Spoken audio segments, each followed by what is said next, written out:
Happy Friday, everyone. I'm Dr. Laurie Davis. I'm solo today. My partner, Virginia, is on her way, but she had to have an errand this morning and she's late getting back. So I thought, well, I'll just go on the air and Virginia can come in when she arrives. So today, though, we were going to talk about what's it like to have someone that you love go missing.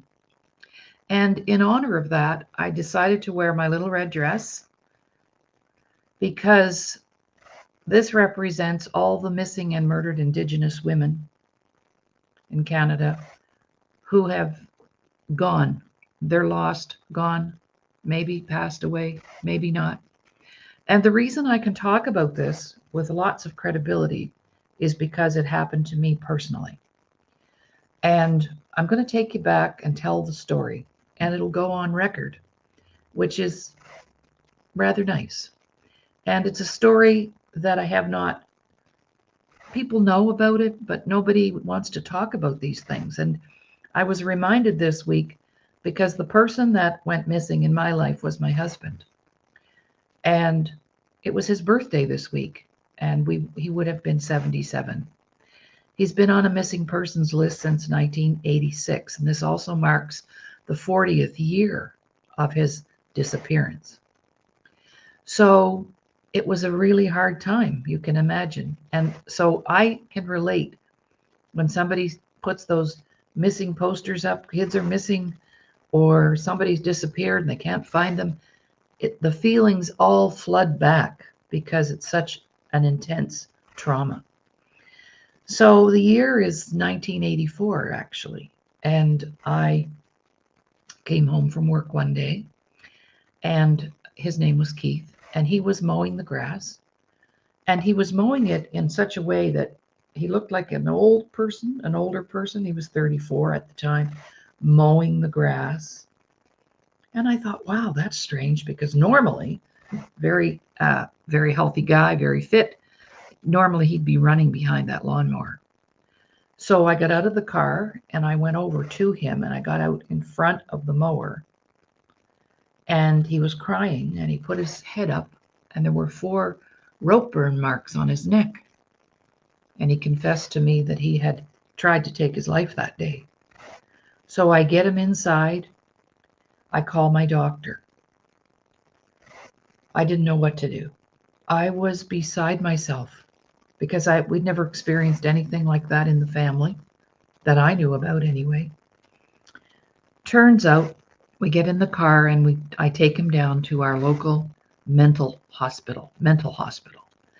And honestly, when I walked in there, I don't know how many of you are old enough to remember the movie One Flew Over the Cuckoo's Nest. That's what it was like. And I went, wow, big old dark halls, bars on the windows. And he was hospitalized. I went down a week later to pick him up. And the doctor told me that he had an appointment on Monday with a psychiatrist because he had obviously has some personality disorders. That's what it was called, personality disorders. I didn't realize how sick he really was. And I think for me at that time, denial was my go-to. I pretended things didn't happen. I wanted to see the pretty and everything, and I just went into denial. This can't be happening. It must be just an isolated situation. So we go home for the weekend, and he's very quiet. He doesn't want to talk. By Sunday, we had a little dog, and I said, I have to take the dog out for a walk and be gone for like 15 minutes. Will you be okay? I said, why don't you have a shower, and then we'll go for a drive. So I left. I went out. 15 minutes later, I came back, and I could hear the water running in the shower. I thought, good. He's having a shower. We'll be good. We'll be good. You know how when crap happens, you just want to pretend it's not happening and everything's going to be okay? Well, that was me. Call it optimism if you want, but it wasn't, it was dangerous. So I went in and I remember laying down on the bed, just laying there waiting and waiting and waiting for the shower to end. And wow, it didn't end. So I jumped up and it was like something told me to go to that bathroom door. I knocked on the door and he hollered to me. He said, "Laura, don't come in here." And I said, "What are you doing?" And he said, "You don't want to know." Well, he was right about that. I finally got in there. I knocked the door down myself. And there he was, standing in the mirror, cutting. Oh, you know what happened to me then? Rage. I got really angry. And that's probably the first time in my life that I ever really got angry for anything. So I get a towel around his neck and I run up and down the hall a few times screaming. And then I picked up the phone and I called the police. Because you know what? I was worried they might think I did it. Really? That's how sick I was. They finally came. What seemed like 5 hours was only 5 minutes. They brought an ambulance. They took him out and took him back down to the hospital, emergency this time. And they stitched him up. He had 25 stitches here. And then I was going to learn the truth, what was going on behind it all. The reason I'm sharing it is because bad things happen to good people. And that's not the end of the story. That was just the beginning of what was going to be a nightmare. I went, wow. Now here's the sick part. The police officer said, "Are you okay?" And I said, "Well, I'm not okay, but I'm not hurt." Well, she said, in this kind of a situation where there are no kids, on your own, you're lucky he didn't kill you first and then kill himself, because this is the extent to the intensity of his suicide attempts. They were graphic, they were harsh. I always knew there was something not right there, but nothing that was significant enough for me to say, hey, maybe you should go get some counseling. So they take him, and I don't go. This is the harsh part. I didn't go in the ambulance. The officer said, "You want to get dressed?" I was still in my nightie. "Want to get dressed quickly and come with us in the ambulance?" And I said, "Oh no, I'll be down. I'll drive myself down later." And then I remember viciously cleaning the carpets. There was blood everywhere, cleaning the rugs, washing down the walls, and then having my own shower and getting pretty so I could go out, because that's who I was then. That's where I was then. So I finally muster it up and get the courage to go, and I drive myself down to emergency. And our own doctor happened to be on duty that weekend, and he said, "You can go see him. He's in the back." So I go to the back. There he is, all stitched up. And I said, "Honey, I have no idea what's going on." Well, he said, "I'm going to be going over to the Nova Scotia hospital." That's where it was, the Nova Scotia hospital. And if you live in Nova Scotia, you know what that means. And during that time, lots of things came out about what he had been involved with. He had another life I didn't know anything about. There were other women, children involved. So I go across, and eventually I get the big confession. We take him across to the hospital. He goes in there, where he's going to be for the next 2.5 years. Well, what I can say to you is this: at least when he was there, I knew where he was. And I knew I could never live with him again because of the day. It wasn't safe. Did I love him very much? Absolutely, because we were childhood friends. I knew the family. Families were really tight-knit. And nobody saw this coming. Today, I would see it coming because of what I know now. But it didn't help back then. I remember saying to my mom one time, you know, you guys weren't there for me. You didn't support me and all that. And my mom said, "Hun, you didn't tell us for 2 weeks that he was in the hospital." Because you see, I was embarrassed, ashamed, didn't want people to know. We're talking 42 years ago. Suicide wasn't something everybody talked about every day like we hear now. And there's that stigma attached. So while he was in there, we got a divorce, amicable divorce, because he was my friend. And I told him, I will always love you, but we can't be married anymore. So we divorced. And I stopped going to see him very often after that because he had made a decision that he wasn't coming out. He was going to live there. At one point, he even wanted me to move in with him and live there. Then I knew something was not right. We went to counseling once because we were still married. But the missing person part is where I want to get to. 2.5 years later, he phoned me. He was getting out. And I never liked to take his calls because he was a bit kind of manic, and one day he loved me and the next day he didn't, and everything was all my fault. And I'm quite sure the family thought that too, and maybe still do, I don't know. But he was getting out and he was going to move in with his sister. I said, okay, move in with your sister. That's a good idea. And I'm going to get a job talking like the future. And he said, I want to see you. I said, okay. So we met and spent a day together. And that's when so much of what had been gone on for him came out. And it was like a peacekeeping thing. It was like he wanted me to forgive him, and I did. And that was the last day I ever saw him. 3 weeks later, I get a phone call from the police. Have you seen him? I said, no, not for 3 weeks. I did see him 3 weeks ago. Well, we have some bad news. And I said, what's that? He's missing. I said, what are you talking about? He's missing? Where is he? Well, he left his sisters to go visit his brother, and he never showed up, and they reported him missing. Wow. They found his car, a few belongings, and days turned into weeks, and weeks turned into months, and months turned into years. And this year marks the 40th anniversary of his disappearance. How much effort was made to find him, I do not know.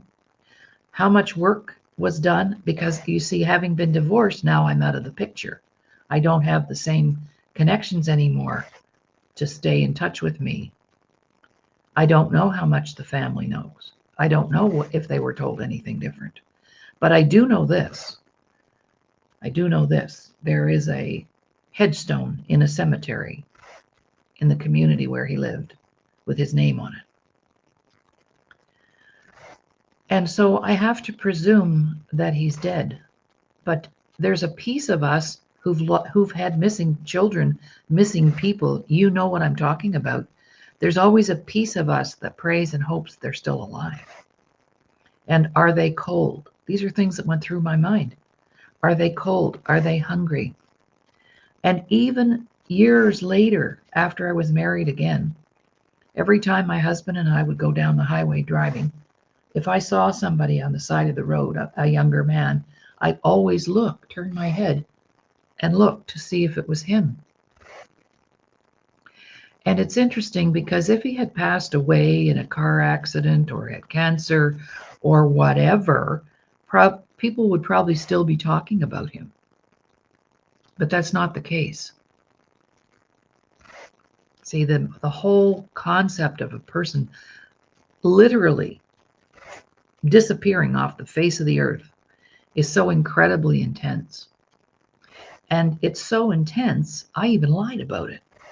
Years after that, I'd be going out with the girls, we'd be going out and meeting guys, and men would come up to me and want me to dance, and then you'd get into a conversation and they would say, so are you married? Are you divorced? And I'd say, no, actually, I'm widowed. I couldn't even say anything else. Oh, I'm so sorry. How did your husband pass away? And for 7 years, I told people he was killed in a car accident. Do you think I was a bit in denial? Yeah. And nobody wanted to talk about him in the family. It was like he never existed. It was incredibly intense and still is. And that's why I'm passionate about, the whole program, the little red dress. When you see the little red dress, it's honoring all the missing and murdered Indigenous women in our country who have children, mothers, sisters, aunties. And the Indigenous women are targeted, sex trafficking, etc. And my heart goes out to any family that has a missing person on their list, because I personally have experienced that. And at least if somebody passes away, we know where they are. And there's closure. And there's never closure when it's a missing person. Because, as I said earlier, there's always that little ray of hope that the bell's going to ring. And I used to say to my husband, Ron, I'd say, the doorbell could ring any time. It could be Keith, And he'd say, that's all right. Because you never lose that desire or hope that they're okay. And I wanted to share this story today, and Virginia was going to interview me, and we can do that another day. This could be part A, and we do part B. How did it impact me? I was alone at 35. No children. Some people were cruel enough to say, well, at least you didn't have any little kids to go through all that. But the downside to that was I didn't have any little kids to get up for either, who needed to be fed or had to get ready for school. And I was in bed pretty much for a year. For about a year.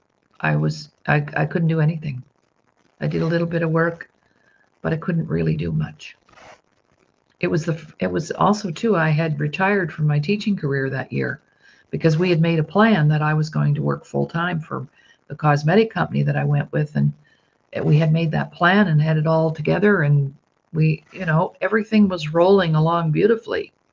Because you see, back then, for me, I was living in my own little bubble and had never really recovered from any of my own trauma. I didn't know that when I was sexually abused by a family member that was a trauma. I didn't even know I was a victim. I didn't know anything. And denial was my go-to place for everything. Not anymore.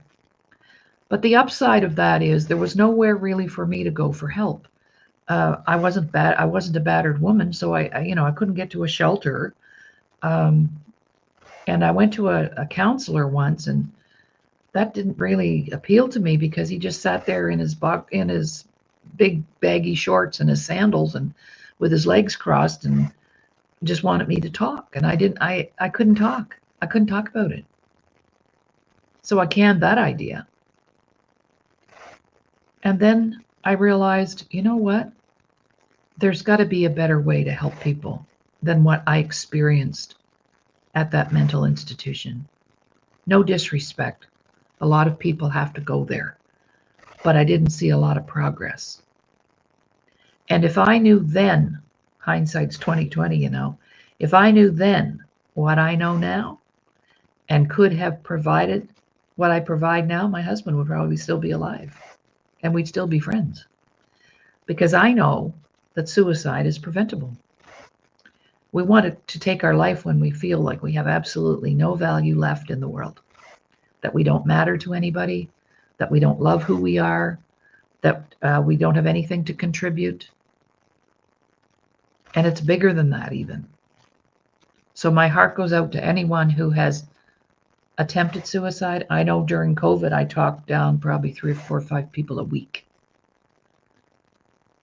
Because that's a really hard place. And that's when this all took place. My husband was trying to exit the planet.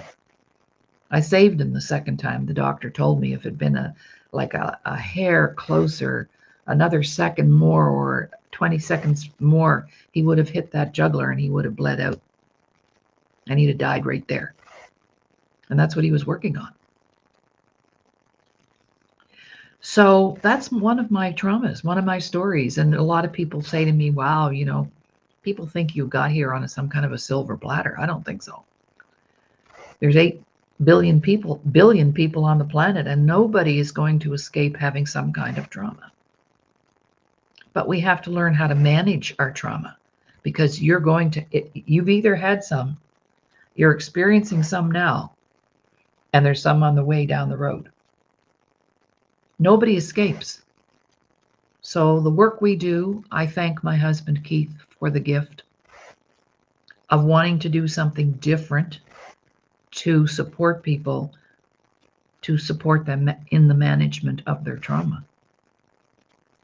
I grew up my whole life being traumatized, just like everybody else, but I didn't know that, and then couldn't understand why I didn't feel good inside. I could look good outside, and I could step into a room and be full of confidence, but I felt like crap on the inside. And there was always this conflict. And I was on my own for pretty much 5 years. And then, you know what I did? Because I still hadn't done any work or healing, I go out to a bar and I see this guy across the crowded room, and I decide I'm going to marry that guy because he's good looking. And I actually did. Don't ever marry anybody you meet in a bar. That's what I learned. 18 months after the marriage, it disappeared. Big fancy wedding in the church because he'd never been married before. It was like I was trying to run away, escape. And it lasted 18 months. And then I was alone again. And I thought, I must not be a good wife or something. There must be something wrong with me. And isn't that the truth? Everybody thinks there's something wrong with them. And I didn't know things. I didn't know anything. I didn't have the proper education to manage my trauma at all. So that's basically what self-worth is all about. And it was a really sad time. I also lost very shortly after Keith went into the hospital, we lost our little niece, Erin Margaret Anthony. And she was 6 in a school bus accident. So it's like it was a hard time, dark time. And if you're out there and you're having a dark time or a hard time, there's always options now. A lot more now than there ever were. We never had like a suicide hotline, or there was no technology. We couldn't reach out like that and get the help we needed. And it was hard. And I didn't feel like working. Oh, I didn't eat. My diet was a box of wine in the fridge and a loaf of French bread and a block of cheese, and that's what I lived on pretty much for a year. And then I decided, you know what, I think I'll go to church. That'll feel good. We belonged to a church at the time. And I walked into that church, and it was like, here were the husbands and the wives and their little kids, and I was alone. And I couldn't go back. I went, wow, there's so many ways that you get triggered. People don't understand. I was jealous of those women that still had their husbands. And I thought, wow, this is really hard. And I went bankrupt. I mean, lots of bad stuff happened. I put myself in very high-risk situations with men. I moved around. It was very hard.